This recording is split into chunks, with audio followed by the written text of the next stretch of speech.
कांग्रेस मुक्त भारत करने में मोदी जी ने कुछ नहीं किया। ये तो कांग्रेस की अपनी अंतरकला है जो हमको दिखाई देते हुए भी नहीं दिखाई देती है। सूरत कोर्ट में उस बस का एक सीन देखिए जिसमें राहुल गांधी जी होते हैं, प्रियंका जी होती हैं, अशोक गहलोत जी होते हैं, सुखू जी होते हैं, भूपेंद्र जी होते हैं।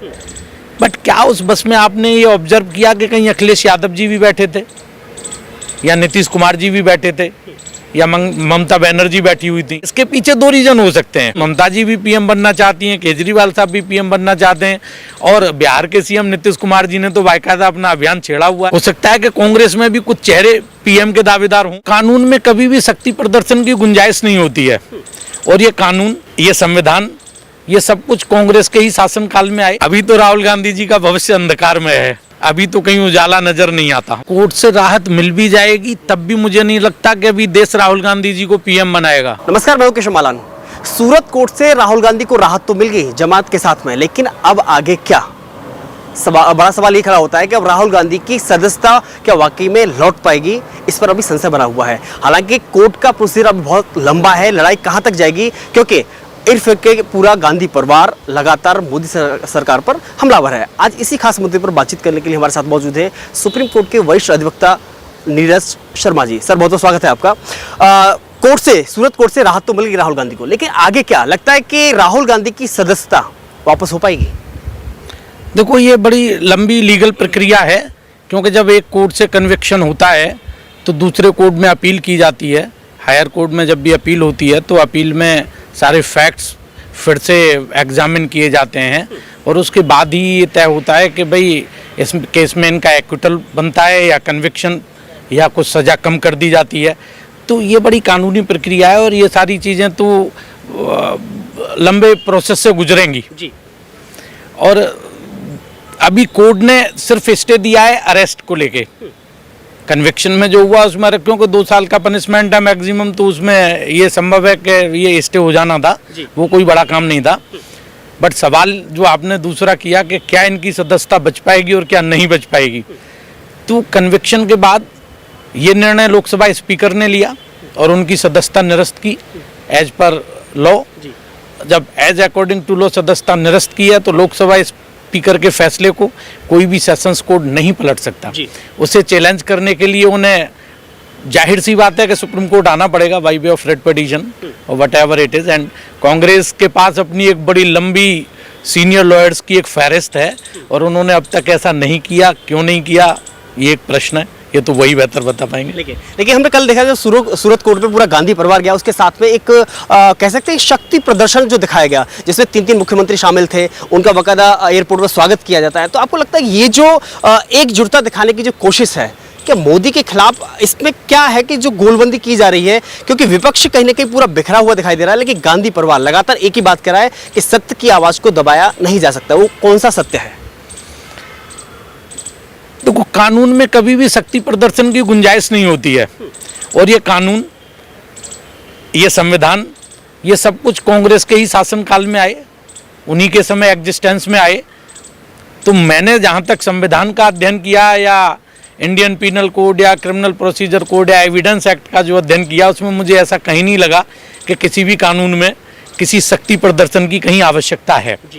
ये कानून है, कानून का इंटरप्रिटेशन है और जो भी न्यायपालिका से निर्णय आएगा वो हम सबको मान्य होता है। और दूसरी बात जो आपने सवाल किया कि क्या विपक्ष इसमें एकजुट है, तो आप सूरत कोर्ट में उस बस का एक सीन देखिए जिसमें राहुल गांधी जी होते हैं, प्रियंका जी होती हैं, अशोक गहलोत जी होते हैं, सुखू जी होते हैं, भूपेंद्र जी होते हैं। बट क्या उस बस में आपने ये ऑब्जर्व किया कि कहीं अखिलेश यादव जी भी बैठे थे या नीतीश कुमार जी भी बैठे थे या ममता बनर्जी बैठी हुई थी? तो मुझे इसमें कोई तथ्य नजर नहीं आता कि कहीं भी किसी भी तरह से कोई विपक्ष एकजुट है। राहुल गांधी के मुद्दे को लेकर के, राहुल गांधी के मुद्दे को लेके अब इसके पीछे 2 रीजन हो सकते हैं। या तो सबकी अपनी अपनी महत्वाकांक्षाएं, पॉलिटिकल एम्बिशंस तो सबकी होती हैं। ममता जी भी पीएम बनना चाहती हैं, केजरीवाल साहब भी पीएम बनना चाहते हैं और बिहार के सीएम नीतीश कुमार जी ने तो बाकायदा अपना अभियान छेड़ा हुआ है। आपको आपके संज्ञान में ये बात होगी। तो वो भी ये सोच रहे होंगे कि यार ठीक है, इस कानूनी प्रक्रिया में राहुल जी फंस जाएं और पीएम की रेस से आउट हो जाएं तो हमारा भी नंबर आ जाए। और ये भी संभव है कि इतनी बड़ी, इतनी साउंड लीगल बैटरी होने के बावजूद अगर राहुल गांधी जी किसी लीगल प्रक्रिया में फंस गए तो हो सकता है कि कांग्रेस में भी कुछ चेहरे पीएम के दावेदार हों। इस बात से भी इनकार नहीं किया जा सकता। तो मुझे ऐसा नहीं लगता कि ये कहीं भी मोदी जी की सरकार या उनके 2024 के अभियान को कहीं चुनौती दे पा रहे हैं। मुझे ऐसा नहीं लगता है। मुझे ऐसा लगता है ये आपस में ही एक दूसरे को चुनौती दे रहे हैं। पिछले दिनों हमने देखा दिल्ली विधानसभा में जब अरविंद केजरीवाल ने एक टिप्पणी की, मोदी सरकार टिप्पणी की, ये क्या है, कैसा लोकतंत्र है कि जहां किसी को भी जेल भेज दिया जा रहा है, किसी के खिलाफ भी कार्रवाई कर दी जा रही है। तो सदन में बयान और बौखलाहट तो साफ दिखाई दी अरविंद केजरीवाल की, लेकिन जब साथ खड़े होने की बात आती है तो कहीं नजर नहीं आते हैं केजरीवाल। देखो, किसी को मोदी जी ने जबरदस्ती जेल नहीं भेजा। ये सारी कानूनी प्रक्रिया है। इन्वेस्टिगेटिंग एजेंसीज अपना काम करती हैं, तो उस पर बहुत ज़्यादा सवाल जवाब करने का मेरा, आपका या अरविंद केजरीवाल जी का कोई अधिकार नहीं बनता है। आपको अपनी बात कहनी है तो न्यायालय में जाके कानूनी तरीके से कहिए। भाई कोई गलती हुई है किसी भी इन्वेस्टिगेटिंग एजेंसी से, तो इसको एग्जामिन करने का काम न तो अरविंद केजरीवाल साहब का है, न आदरणीय प्रधानमंत्री मोदी जी का है। क्योंकि एक न्यायपालिका है, स्वतंत्र न्यायपालिका है। अगर इन्वेस्टिगेटिंग एजेंसीज ने कोई गलती की है तो उसको प्रॉपर एग्जामिन करने का काम सिर्फ और सिर्फ न्यायपालिका का है। तो ये इस तरह के अनर्गल और मतलब वाइजर टाइप के अगर सवाल उठा दो कि मोदी ने ये कर दिया, योगी ने वो कर दिया, फलां ने ये कर, नहीं भाई, इन्वेस्टिगेटिंग एजेंसीज हैं, वो अपना काम कर रही हैं, उन्हें काम करने दो। अगर आप इस तरह से करेंगे तो आप उनके काम में हिंडर कर रहे हैं, जो आपको नहीं करना चाहिए। एक और बात है कि जैसे जब ये राहुल गांधी की सजा रद्द हुई और सूरत कोर्ट से सजा हुई तो पूरे देश में एक माहौल गया कि मोदी कांग्रेस मुक्त भारत की जो बात कही थी, क्या लगता है कि ये सब मोदी की वजह से हो रहा है या फिर उन लोगों की वजह से हो रहा है जो कहा जाता है कि कांग्रेस के पास में एक इतनी बड़ी फौज है, खासतौर पर वकीलों की फौज है, चाहे हम कपिल सिब्बल का नाम रखें, चाहे मनोज सिंघवी जैसे वकीलों का नाम लें। हमने देखा कि इससे पहले चाहे पवन खेड़ा का जब केस हुआ कि कुछ ही घंटों के अंदर तत्काल सुप्रीम कोर्ट मामला पहुंच जाता है और उनको राहत मिल जाती है। चाहे हम बात करें एक जुबैर जो पत्रकार की जो मामला था, उसमें तत्काल वहां से बेल मिल जाती है। लेकिन राहुल गांधी के मामले में वह फौज खड़ी हुई या साथ में नजर क्यों नहीं आती है? इसके पीछे देखो दो रीजन हो सकते हैं। जैसे अभी मैंने कहा कि हो सकता है कि कांग्रेस के अंदर ही इस बात का मुखर विरोध चल रहा हो कि यार पीएम का कैंडिडेट कोई और हो, पहला। दूसरा ये हो सकता है कि कांग्रेसी राहुल गांधी के मुद्दे पर इसे मुद्दा बनाना चाहते हों और देश में इस बात को स्प्रेड करना चाहते हों, जन जन तक ले जाना चाहते हों कि ये सरकार कितनी निरंकुशता से काम कर रही है। ये दो वजह हो सकती हैं। और तीसरी बात यह है जो आपने कहा कि क्या इनका ये 2024 का प्लान है या मोदी जी ने कांग्रेस को ख़त्म किया या कांग्रेस मुक्त भारत किया। तो कांग्रेस मुक्त भारत करने में मोदी जी ने कुछ नहीं किया।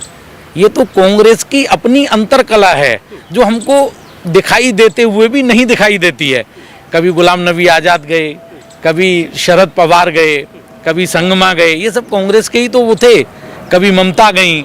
तो कांग्रेस को खत्म करने में कांग्रेस ही काफ़ी है। उससे देश को मुक्त करने के लिए किसी और पार्टी की कोई आवश्यकता नहीं है। पिछले दिनों हमने देखा जब कैम्ब्रिज में बयान दिया राहुल गांधी ने कि विपक्ष की आवाज़ को बंद किया जाता है, दबाया जाता है और देश में लोकतंत्र की हत्या की जा रही है। तो लगता है कि उसी बयान का जो फॉलोअप कह सकते हैं या फिर उसका परिणाम है यह सूरत कोर्ट वाला मामला जो जानबूझ करके कांग्रेस इसको भुनाना चाहती है। नहीं, ऐसा बिल्कुल नहीं है। कांग्रेस भुनाना चाहती है वो एक अलग इशू है। राहुल गांधी को कभी किसी ने मना नहीं किया कि आप किसी भी यूनिवर्सिटी में जाके यहाँ स्टूडेंट्स को एड्रेस नहीं कर सकते। आप कर सकते हैं, बट आप करते ही नहीं हैं क्योंकि करना शायद आपको आता नहीं है या यहाँ के लोग आपकी बात सुनना नहीं चाहता है। यहाँ का युवा आपसे बहुत दूर जा चुका है, आप उसे कनेक्ट नहीं कर पा रहे हैं। इसीलिए राहुल गांधी जी यहाँ किसी भी विश्वविद्यालय में जाके कोई भी एड्रेस, कोई भी संबोधन युवाओं के साथ नहीं करते हैं। इसमें ये भी है कि बार बार जब भाजपा सवाल खड़े करती है तो एक ही बात करती है, जो कोर्ट ने कहा था, मौका दिया था, अवसर दिया था कि आप माफ़ी मांग सकते हैं, माफ़ी मांग लीजिए, तो वो बार बार कहते हैं मैं राहुल गांधी हूँ, सावरकर नहीं हूँ जो माफ़ी मांग लूँ। आखिर माफ़ी मांगने में समस्या क्या है? अगर आप माफ़ी मांग लें तो कोई भी बड़े से बड़ा झगड़ा, कितना भी बड़ा झगड़ा हो, एक सॉरी के साथ खत्म हो जाता है। और सॉरी कहने से कोई छोटा नहीं होता। आज तक जिसने भी सॉरी कहा है, जिसने भी माफ़ी मांगी है, वो उतना ही बड़ा हो गया, उसका कद बहुत ऊपर चला गया। और राहुल गांधी जी के इस बयान के पीछे जो मुझे नज़र आता है ना, ऐसा नहीं कि राहुल गांधी जी कभी हिंदुस्तान की विश्वविद्यालय में नहीं गए, JNU गए, लेकिन यहाँ जब भी वो जाते हैं ना तो टुकड़े टुकड़े गैंग जैसे लोगों के साथ खड़े होते हैं।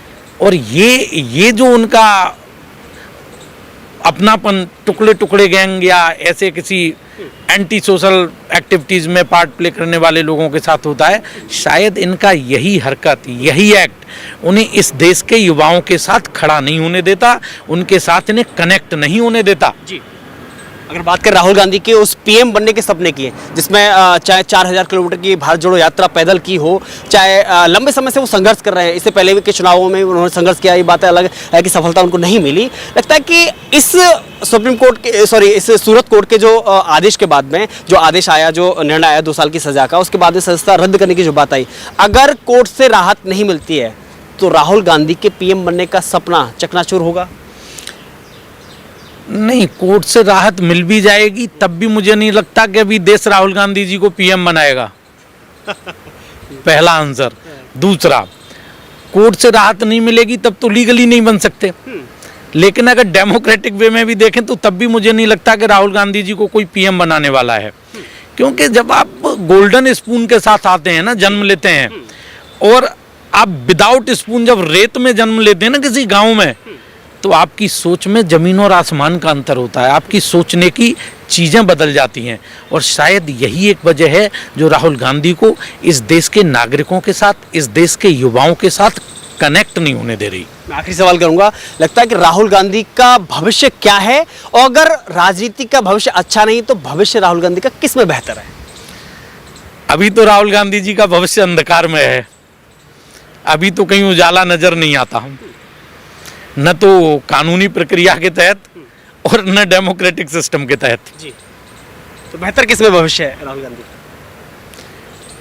राहुल जी को कानूनी लड़ाई लड़नी चाहिए और अपने आप को निर्दोष प्रूव करना चाहिए। जब तक वो खुद को इनोसेंट प्रूव नहीं करेंगे आम जनता के सामने, तब तक जनता उन्हें स्वीकार कैसे करेगी?